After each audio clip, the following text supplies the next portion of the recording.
collectif, ce sont les usagers qui vont être justement à la manœuvre et qui vont décider, en créant leur nouvelle institution, de vérifier comment ce bien va être géré, va être redistribué et de voir qui y aura droit ou qui n'y aura pas. Vous voyez déjà la différence entre les deux?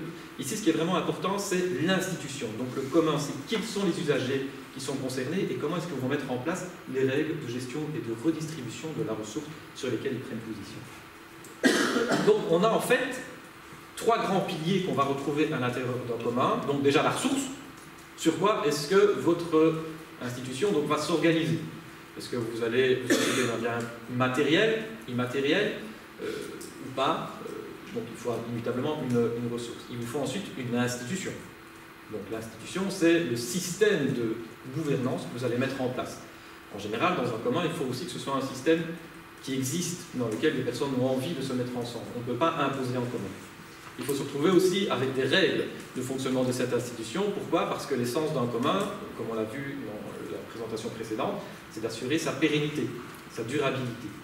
Et c'est ainsi qu'on trouve ces différentes caractéristiques, notamment à travers une mobilisation large et surtout la redistribution des ressources. Ce n'est pas un bien de club, c'est destiné justement à être donné, distribué vers un réseau qui est très large. Il y a donc en fait toute une série de règles qui se retrouvent dans une vision un peu circulaire justement de ce commun, au sens de qu'il va appartenir à plusieurs.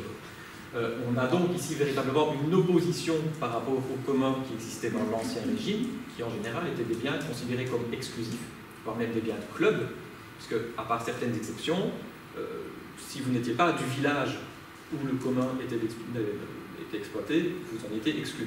Et si vous veniez faire de la glandée, par exemple, dans un territoire duquel vous n'étiez pas ressortissant, en général, vous vous ramassiez un coup de bâton sur la tronche de la part de ceux qui considéraient que vous veniez en fait chaparder et voler justement de différentes ressources. Ici, la question de l'usager est beaucoup plus ouverte par rapport justement au commun qui existait par le passé. Si en fait, on rentre un peu plus dans la mécanique d'un commun, c'est ça. Vous avez donc la question des ressources, avec la création du commun, et toute une série de réflexions qui se font notamment autour du processus instituant. Il faut toujours justement s'imaginer, se demander mais pourquoi est-ce qu'on va mettre en place un commun? Est-ce que c'est plus utile par rapport à notre contexte que faire une ASBL par exemple, ou que rentrer dans un régime de droit public traditionnel?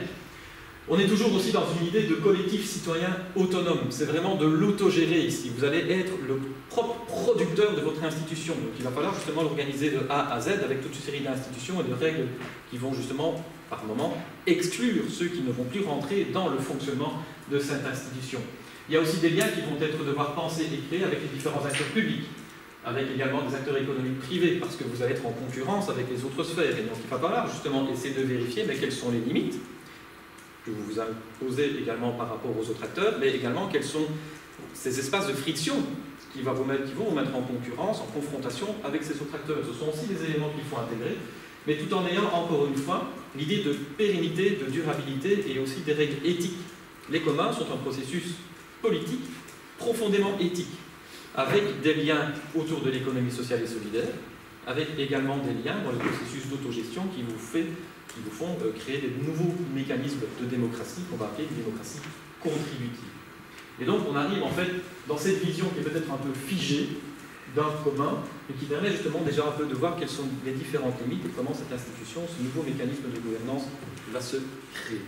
En commun, ça peut se faire aussi dans énormément de milieux. On ne se retrouve pas avec un commun qui ne se réalise uniquement qu'à partir, par exemple, des ressources forestières, à partir uniquement des graines.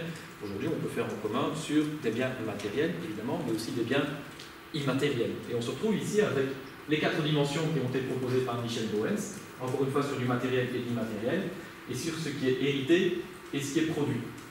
Par exemple, dans l'immatériel hérité, vous avez tout ce qui est de la culture, le langage, l'éducation, les biens communs de la connaissance. Wikipédia. Wikipédia, c'est un commun. Ça n'appartient à personne. En fait, vous n'avez pas un propriétaire qui est derrière le contrôle de Wikipédia. Vous avez toute une série d'usagers qui se sont organisés dans un nouveau collectif et qui décident d'y contribuer et de se contrôler les uns les autres.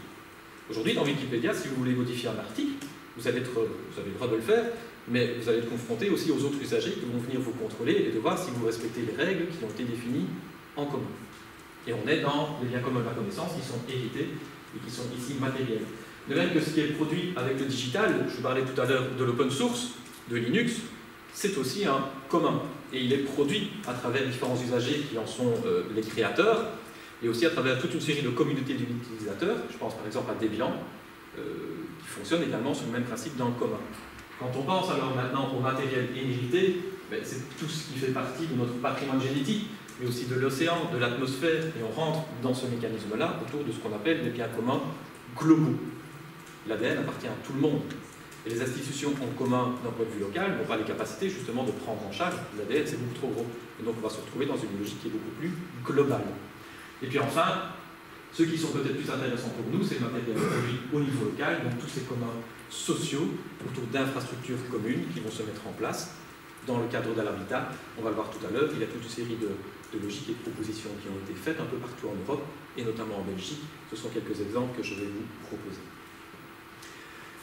Néanmoins, si vous voulez que votre commun fonctionne, il y a des conditions de réussite qui sont nécessaires à rassembler, puisque, encore une fois, vous n'allez pas faire un commun qui n'est destiné qu'à un tout petit groupe de 4 ou 5 personnes, qui ne va pas assurer sa survie, sinon ça n'a pas beaucoup de sens. C'est vrai que ça peut vous amener une espèce de réussite sociale, d'épanouissement social à travers par exemple les SEM, les systèmes d'échange locaux que vous pouvez mettre en place au niveau de votre rue, mais néanmoins le but d'un commun c'est d'essayer de durer longtemps, d'être beaucoup plus large, d'avoir un véritable impact sur la vie sociale mais aussi économique et culturelle donc à l'échelle de la vie. Donc vous avez dans les conditions de réussite déjà des frontières claires de la ressource. Si déjà vous êtes flou sur la ressource que vous allez utiliser ou mettre en commun, vous avez une condition de réussite qui n'est pas certaine d'être assurée. En tout cas, vous créez déjà directement de la stabilité à votre réalisation. Il vous faut aussi des règles d'utilisation en adéquation avec les conditions locales, évidemment. Un système d'évaluation efficace de votre commun. Si vous ne savez pas où vous allez et si vous ne parvenez pas justement à évaluer si vous êtes bien dans les étapes de votre objectif, votre projet ne va pas être pérenne. On se retrouve également avec d'autres mécanismes, comme par exemple un mécanisme très important qui est la reconnaissance par les autorités de niveau supérieur, mais également des interactions que vous allez devoir mettre en place avec le système administratif qui est présent au niveau local. Sinon, vous allez exister de manière isolée, dans une niche. Et donc, encore une fois, vous allez entrer en concurrence avec le système administratif, donc vous n'allez pas vous faire un allié, et vous mettez encore en place des mécanismes qui risquent de vous amener à plus d'instabilité, etc., etc. Des conditions d'exclusion aussi qui sont vraiment nécessaires, parce qu'on se retrouve avec la création d'une institution qui va être fondée sur des usagers qui peuvent venir de différents milieux sociaux. C'est un grand brassage social, donc ça peut être très positif, mais à partir du moment aussi où vous avez des usagers qui à un moment décident de ne plus respecter les règles de fonctionnement, qu'est-ce que vous allez faire? Et donc si vous n'avez pas des règles claires d'exclusion, vous risquez encore une fois de mettre votre projet social en danger, et donc il faut que ce soit clairement compris par les différents usagers comme étant aussi susceptibles à un moment de se faire démarquer. Sinon en fait on crée simplement un système libertarien, anarchique, avec tous les dangers également que cela présuppose. Je reviens ici sur cette carte en fait pour refaire un tout petit lien par rapport à l'histoire des communs, pas pour le plaisir de vous montrer le village où je viens, de vous montrer la carte de Ferraris, mais simplement pour dire que les communs ne sont pas une invention, c'est une innovation. Et en effet, comme l'exposé précédent l'a montré, ici à travers le village au 22, les communs existaient dans mon village, donc à l'entrée de la localité où ce grand champ était possédé par tous, avec toute une série de droits d'usage qui étaient exercés par les différents habitants de la localité. Mais il n'y avait pas que les terres, il y avait aussi toute une série d'autres outils économiques, comme par exemple le moulin banal, qui était cette structure qui était possédée par la collectivité, qui était entretenue par les différents usagers, et où ils venaient proposer, donc mettre à disposition également leur maïs, tous les grains qui avaient été récoltés pour en faire du pain, pour le transformer, etc. Donc on est aussi dans une logique de production économique qui n'est pas seulement centrée sur l'agricole. Et comme il a été dit précédemment, la grande rupture, en fait, elle va venir avec la charnière du XVIIIe et du XIXe siècle, avec toute l'émergence du proto-capitalisme qui commence à bouleverser justement les rapports de force, qui commence à transformer la logique propriétaire, avec une binarité de plus en plus forte entre le public et le privé, surtout matérialisée par le Code Napoléon, dont on a ici la représentation, en 1804, le Code civil, qui, d'un point de vue juridique, du point de vue du droit, va progressivement éliminer ce tiers droit qu'est le commun, pour arriver non dans le système binaire que l'on connaît aujourd'hui, et qui voit justement l'opposition entre le public et le privé, dont je vous ai parlé tout à l'heure. L'idée, à l'heure actuelle, c'est d'essayer de revenir à cette construction antérieure, en la modifiant et en l'adaptant par rapport au contexte actuel, inévitablement, mais surtout avec cette certitude qu'il ne faut pas faire des communs partout. Pourquoi? Parce que ce n'est pas réalisable. On ne peut pas nécessairement faire un commun dans l'ensemble des secteurs de la vie économique, sociale et politique. Et aussi parce que ce n'est pas souhaitable. De même que l'exigence d'une société qui fonctionne sur le tout au marché, ou sur le tout à l'État, ont montré leurs limites et ont montré aussi leurs échecs, fonder une société sur le tout au commun est tout aussi irréaliste, voire même dangereux. Ce qu'il faut faire, en fait, maintenant, c'est trouver justement l'équilibre alors entre les différentes sphères, et c'est ce que ce graphe essaye de proposer, c'est que nous avons en fait une réinvention complète de la société. Le projet des communs est un projet éminemment politique. Pourquoi? Parce que c'est un projet de société beaucoup plus vaste que centré uniquement sur la sphère des communs. Vous avez vraiment une réinvention du rôle de l'État, qui devient véritablement un État partenaire, qui entre dans une logique de soutien et de coordination, justement, des différents projets qui vont émerger aussi bien du privé que du commun, dans une logique donc de soutien et d'autonomisation. Avec également une sphère du privé qui se voit réallouée dans une idée d'économie éthique. On a donc l'économie qui revient maintenant ici au service de l'homme. Et ce n'est donc plus l'idée d'un homme qui est au service de l'économie. Donc ça suppose également toute une série de réflexions autour de l'économie sociale et solidaire, comme on peut voir justement avec des propositions de coopératives qui se mettent en place avec ces différentes logiques, mais donc aussi une réflexion sur le sens du travail et la manière dont les travailleurs vont être considérés à l'intérieur de l'entreprise. Puisque quand on voit sur la jonction entre privé et public, il y a toute une réforme de l'entrepreneuriat qui doit être réalisée. Et on se retrouve donc avec cette troisième sphère, qui est la sphère de la société civile, qu'on pourrait définir donc comme la sphère du commun, qui va devenir également un réel acteur de cette société, à égalité avec les deux autres sphères, avec ses propres compétences, mais également avec les champs de friction et les champs de conflit, qui vont être réglés donc par l'État, qui est véritablement cet État partenaire, et qui parvient donc à définir quelles sont les zones dans lesquelles c'est un commun qui va s'appliquer, et dans lesquelles c'est toujours un processus privé ou public qui va être la règle. D'accord? On se retrouve en fait, avec cette idée d'un commun, dans une complète transformation des liens entre les citoyens et entre l'État. En fait, on est habitué depuis toujours à vivre dans une idée de subsidiarité qui est verticale. Si vous voulez, on est dans un système largement représentatif, dans lequel celui qui a le dernier mot, c'est le représentant qu'on a élu, parce qu'on lui a délégué le pouvoir, délégué l'autorité. Et on se retrouve aussi très souvent, vous voyez l'exemple français, avec des décisions qui sont prises dans un système un peu jacobin, avec la capitale, où l'autorité qui se trouve à 50 ou à 70 km, qui va prendre la décision. Ici, la logique dans le commun, c'est d'introduire justement ce qu'on appelle de la subsidiarité horizontale. La décision, elle va devoir se prendre là où se trouvent directement les usagers qui sont concernés. Il faut donc essayer justement d'avoir une espèce de décentralisation, si vous voulez, qui va se réaliser, dans laquelle ce sont les premiers concernés qui vont devenir la source de droit, la source justement de gestion par rapport à leurs ressources qui est définie.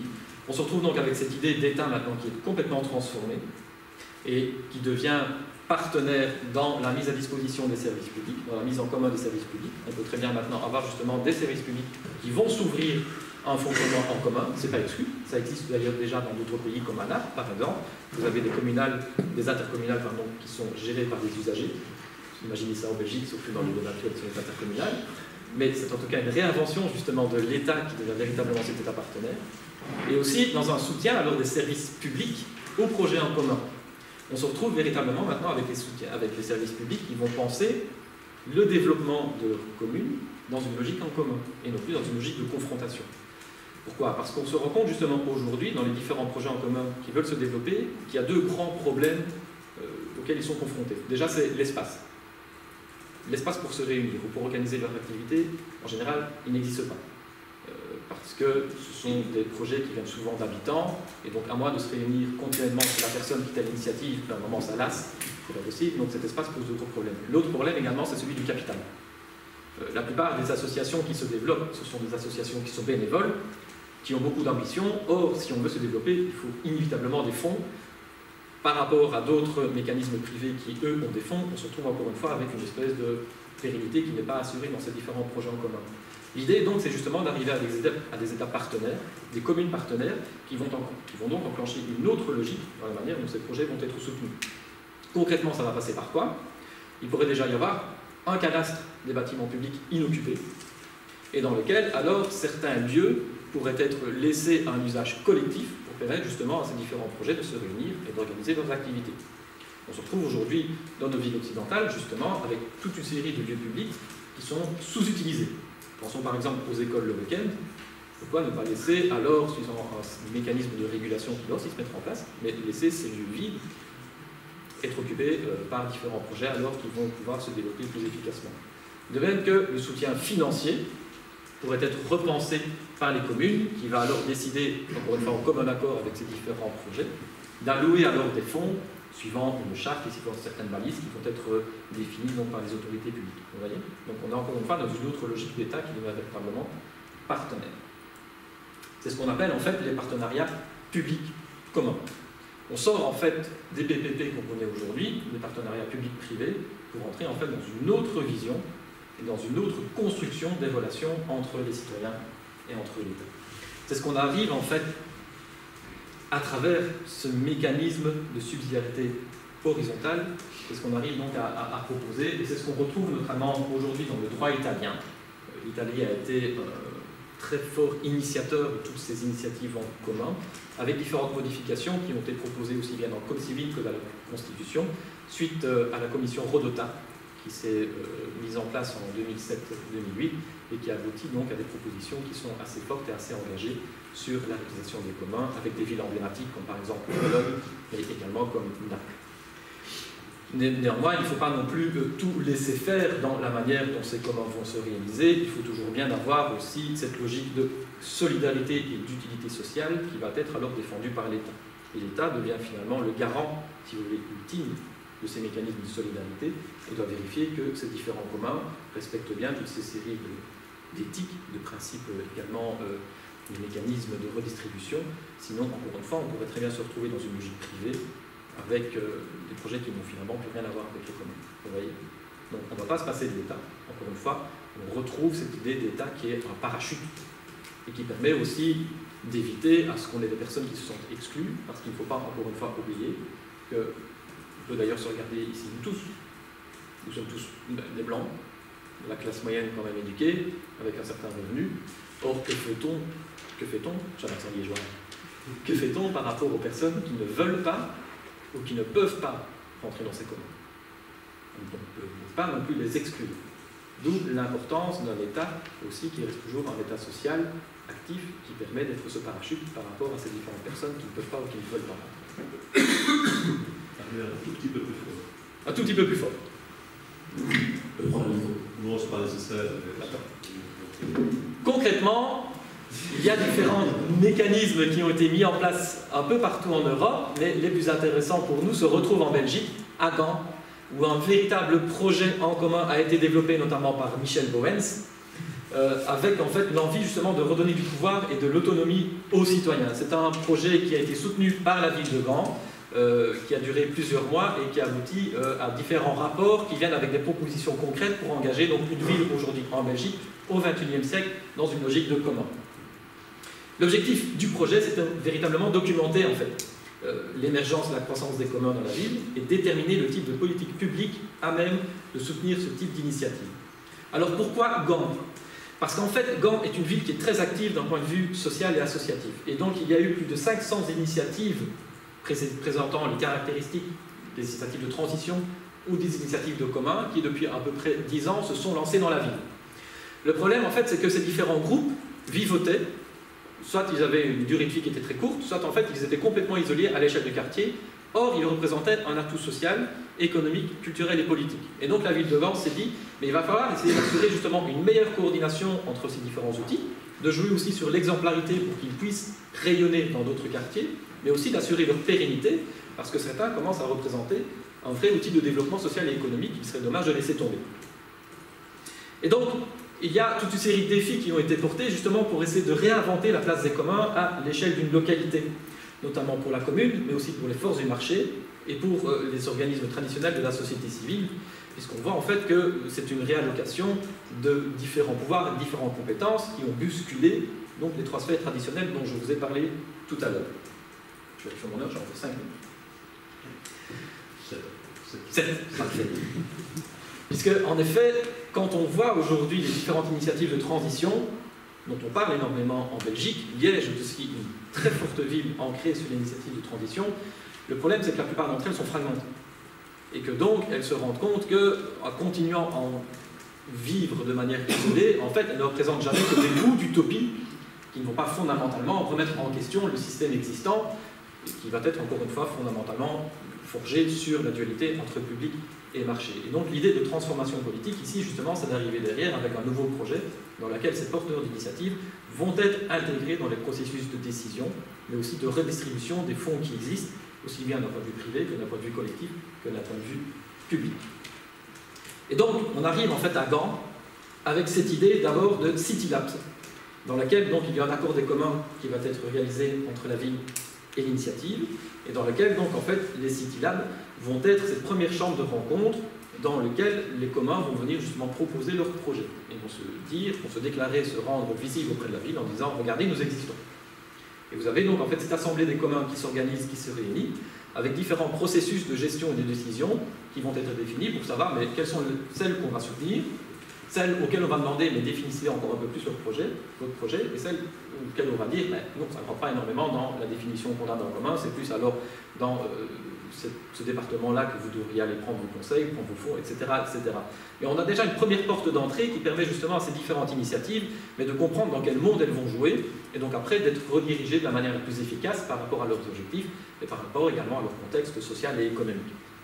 Et donc on arrive en fait après à toute une série d'accords qui vont être réalisés, et ça c'est très important, avec l'administration communale. Puisque c'est le premier partenaire avec lequel justement ces mouvements vont devoir travailler, le partenaire le plus pérenne, c'est l'administration. C'est donc justement toute une série de mécanismes de coordination, mais également d'évaluation qui vont devoir se mettre en place en concertation avec l'administration pour assurer encore une fois la pérennité et la durabilité du projet.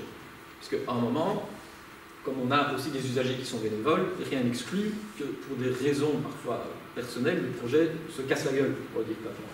Or, à partir du moment où il commence à jouer un rôle très actif d'un point de vue social et économique, sa disparition va entraîner aussi des difficultés pour la commune de combler le trou de cette disparition sociale et économique. Et donc c'est à charge, encore une fois, de la commune d'être bien prévenue et aussi de pouvoir alors participer en tant qu'État partenaire à la revalorisation, ou en tout cas à la remise sur pied de ce projet qui par le moment présente certaines instabilités.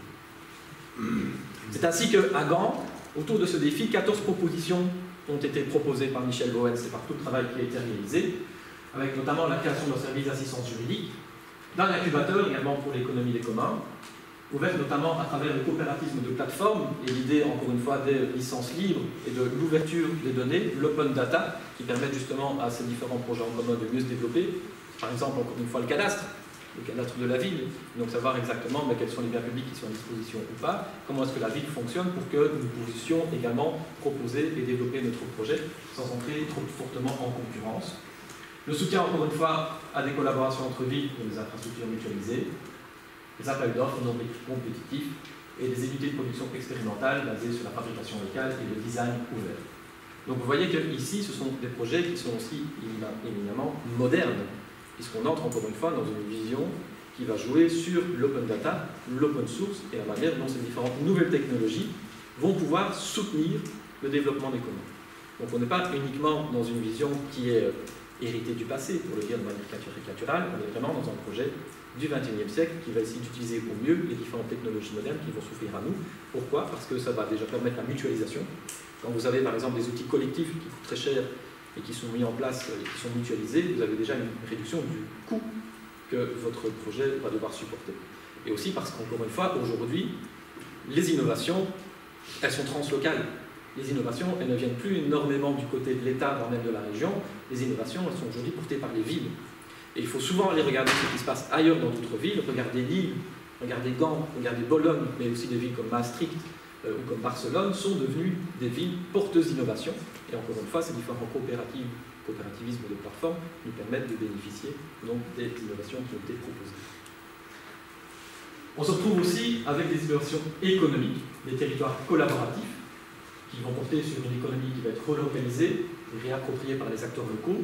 Quand on parle d'économie circulaire de circuit court, les communs également s'enclenchent dans cette logique de réappropriation donc des outils qui existent au niveau local. Donc ça soutient encore une fois l'économie locale, à travers également différentes formes de structures, de coopératives de plateformes, mais également les SCOP, toutes les coopératives d'économie sociale et solidaire, c'est encore une fois un mode de gouvernance économique qui est à proposer à l'intérieur des communs. et surtout le partage de savoir, la créativité favorisée, ce dont je viens de vous parler. Mais également, ce qui est intéressant dans le cas des habitats, c'est que ce sont aussi des innovations sociales, avec une nouvelle forme d'engagement qui vont être à promouvoir.